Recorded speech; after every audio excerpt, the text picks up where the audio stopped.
पुस्तक मेला में आए थे, बाल प्रकाशन के शौक पे में आए, तो बताया गया कि जेपी जो बुक है उसका सबसे ज़्यादा बिक्री हुआ है यहाँ पर। और उन्होंने ही बताया कि ये आपके बारे में कि संतोष सिंह है जो इसके राइटर हैं। क्या कुछ खास है आपके बुक में जो इतना बिक रहा है? अरे कमर्शियल एस्पेक्ट में क्या बता सकता हूँ, मुझे हिंदी में नाम इसका जेपी से भी जेपी है और 100 साल की आईने में लिया।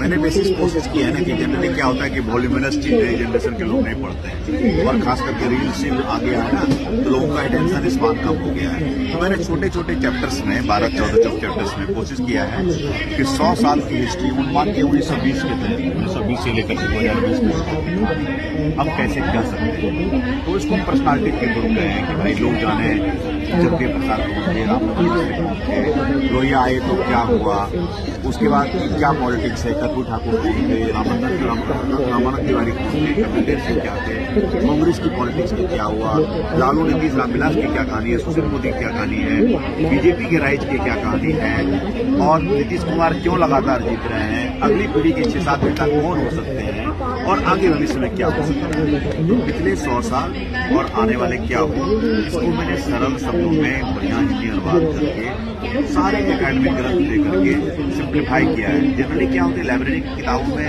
इतने अकादमिक ये तत्व होते हैं, लोग नहीं पढ़ते हैं। मैंने एकेडमिक रेफरेंसेस देने के अलावा कोशिश किया है कि मैं आपसे इंटरेक्ट करूँ।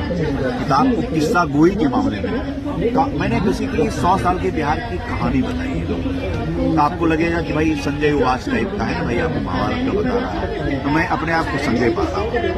लोगों को पढ़ने में आसान नहीं होगी, इसके लिए आपने अपने लैंग्वेज में लिखा है। बहुत एकदम अपनी लैंग्वेज में साधारण सी भाषा में, कोई भी क्लिष्ट भाषा का इस्तेमाल नहीं किया है किसी चैप्टर में कि, और कोई भी चैप्टर एक बार में पढ़ सकते हैं, कोई जरूरी नहीं है कि बीच से भी स्टार्ट कर सकते हैं। कि आपको जाननी है कि लालू प्रसाद जी पढ़ने का, लालू प्रसाद पढ़ेंगे, कल नीतीश कुमार पढ़ेंगे। ये किताब कहीं से भी पढ़ी जा सकती है, और निश्चित रूप से जो यंग जनरेशन के लड़के हैं उनको अपने राज्य के बारे में जानने के लिए, अपना सेंस ऑफ प्राइड के लिए, अपनी जड़ों को जानने के लिए, क्योंकि हमारी चेतनता जो आती है वो जड़ों से आती है। हम अगर जड़ नहीं जानेंगे हमारे पुरखे क्या थे तो हम क्या आगे बताएंगे। तो और किताब से बोल रहा था एक खाली स्रोत होता है ज्ञान का, और जितना भी आपको व्हाट्सएप पे और जगह पर पढ़ते हैं अनवेरीफाइड न्यूज होता है, ये वेरीफाइड होता है। मैं कोई अगर बात लिख रहा हूँ, मैं संदर्भ के साथ लिख रहा हूँ कि ये इस काल में, इस इंटरव्यू में या इस किताब में इसने बताया था। तो बेसिकली एक तरह से ये किताब मेरे एक short history of Bihar politics है।